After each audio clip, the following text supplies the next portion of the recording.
Hi, it's Wasabi, welcome back to the channel. It's a battle on the Redshire map and we're following MerryTurnipDay from Mihi clan. You've probably seen a few battles now from Merry on this channel. You'll know he's a good player. He's platooned with one of his clanmates who's in the Basante C-45 and heading towards the area where the heavy tanks normally battle. Now, he's driving the T-44-100, which is the Soviet premium, well, one of the Soviet premium medium tanks at Tier 8, based on the Tech T-44, but with a 100mm gun. It's a pretty desirable premium tank, I would say. So he's taking up a position here where he can basically spot the heavy tanks coming down and hopefully shoot at them before he gets spotted.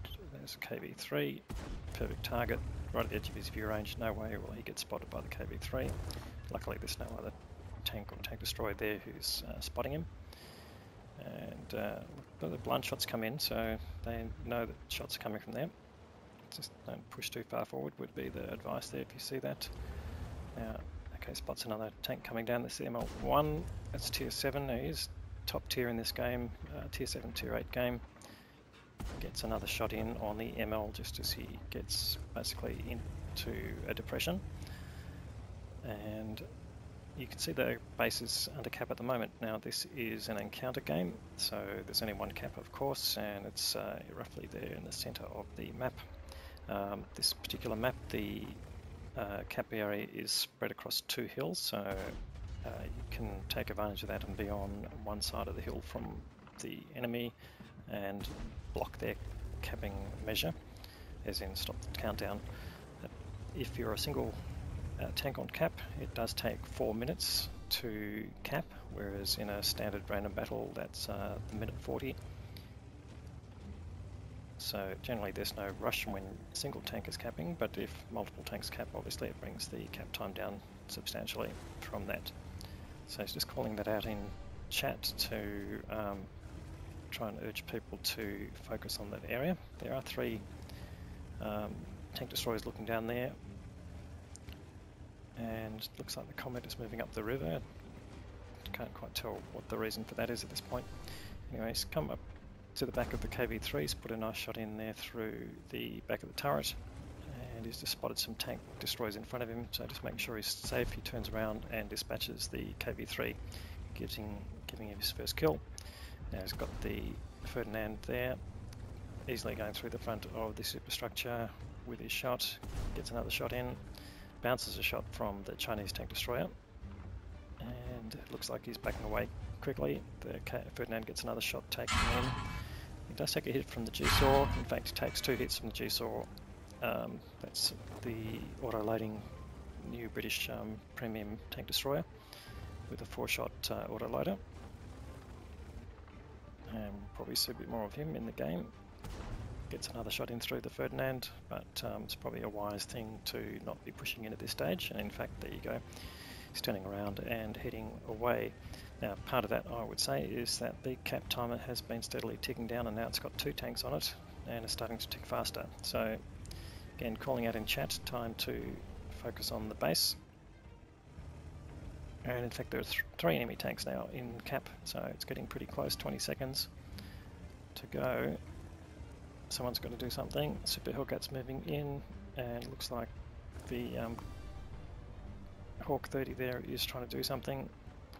Yeah, it's Hawk 30's moving in. He gets a shot into the T-20,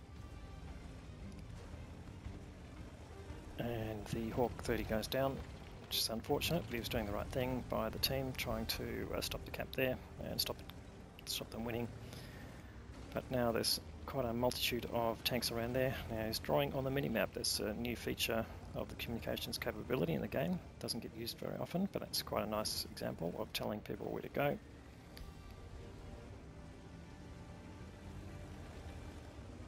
And he was lit by something there, potentially the Borask, but he's come around here, got the T-69 in his focus, gets 1 shot in, doesn't penetrate, so he's just looking for a weaker spot there with his reticle, manages to get that 2nd shot in.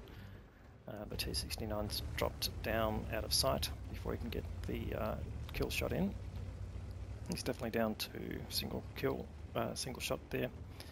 In terms of how many points he's got left, Comet looks like he's moving in to do that. They're still down on tanks. They're 4 tanks down. I shouldn't say still, I haven't talked about it yet. They're down on tanks quite substantially. Now it's back down to 3, but still quite behind, although they are in front on hit points. They get a couple of other hits there. The Comet destroys the T-69 and T-20 got rid of the Super Hellcat there, but he's put in a couple of return damage shots into that T-20 already. He's going to keep working him down, I would say. Relatively soft armour, no problem going through him. Yep, straight through the front of the turret. And one more shot potentially and he's gone. No, leaves him on a very small amount of hit points there, 130 odd. So definitely one shot for the next round that comes in. And look, he's come around the other side, but Merry has worked out that that was a possibility and he's ready and waiting for him. So it gets rid of the T-20. So they are now only 1 tank behind and they've gotten them all off cap, but there's still quite a few to go. And most of them are tank destroyers. So there's 1 medium tank and the rest are all tank destroyers left on the enemy team. So he gets shot there on the Super Hellcat and is just going to try and make use of this position to either keep an eye on those tanks going through the castle or to even spot tanks on the other side of the hill. So far no one else has come into his view and he's got a nice bush to sit in here while he's waiting. They are going backwards and forwards a little bit, although the G-Saw is taking some damage, looks like, from the Super Hellcat. And they're just rocking backwards and forwards, basically, either using the terrain to cover them, or in fact, there goes the Super Hellcat. He manages to get a shot in just as he backs up enough. And the G-Saw is just left there, but can he do something? He just gets spotted there. What would that have been by? Most likely the Barask, in terms of where last seen on the map, but he doesn't know exactly where he is, so he's going to relocate now. And oh, in fact, it was the Jagdpanther has come right in, so possibly it was him coming over the top of the hill. Anyway, seeing that the G-Saw there's by himself on that side of the map, he doesn't want to let him through and come in and try and flank them, so he's coming around here. Now Merry's already on 4k of damage, so he's doing very well so far. He's getting his gun working quite nicely. Still a few more hits to go. They are equal now in tanks. Each side's got 4 tanks left. You can come around on this G-Saw. There's potential that he'll get a side shot on him.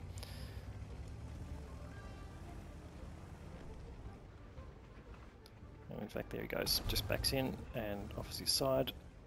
Now, just from the number of hit points left, he's at least 3 shots to get through before he will be disposed of. And they're back down to a disadvantage in tanks. Now, he doesn't want to follow out straight behind, which is a clever thing here. He's just wait till he goes dark, and he's backing out and going a different way. This way they won't know exactly where you're coming from. Doesn't get spotted as he's crossing, so clearly nothing right in the middle. And there's the Jagdpanther. He's behind the other side of the hill, or actually there's a rock there as well. He just needs him to back up a little bit more and he'll get a side shot in on his casemate turret there. And the Barask has come over the top and put a hit in on the UDS-3 to stop it. You can see the clock has stopped on the capping, and that's again what happens when both teams are on the cap at the same time. There's the Jagdpanther, just comes too far forward, he gets rid of him. And he's found the G-Saws coming behind. Yeah, still trying to find a way through there and to flank both the enemy that would be left.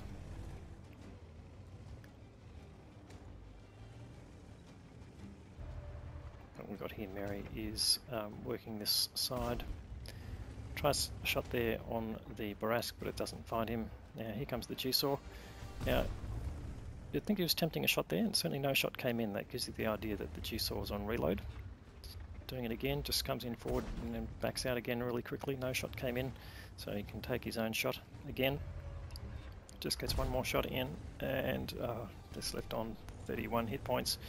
Now, is he reloaded now? Yes, he certainly is, but luckily it goes into his tracks and he gets rid of him, and that is the last tank of the game. So well done, the UDS-3 there. Let's have a look at the results. So that was another Ace Tanker game there from MerryTurnipDay. We'll probably see quite a few more from him. He got the high caliber reward there for the most damage, and he ended up doing just over 5,000 hit points of damage. So pretty good there. That's a very high level for a medium tank at that level. He managed to get 5 kills as well. Decent amount of credits and experience, which we'll look at later. 1519 base experience. Next player on his list was his own clanmate there with just over 1,000 hit points of damage, 1,000 base experience, so good result there also for Sunbear. And the users who support him at the end also did well, coming in third there at the end. And the Jigsaw on the enemy team, best player there. So 28 shots fired, 25 hit, and 24 of those penetrated. That gave him his damage. He blocked 1130 hit points, which was pretty useful in that position. But he's incredibly damaged 10 out of the 15 tanks, or from his own efforts there. Anyway, great result there, Merry, and look forward to more content from you.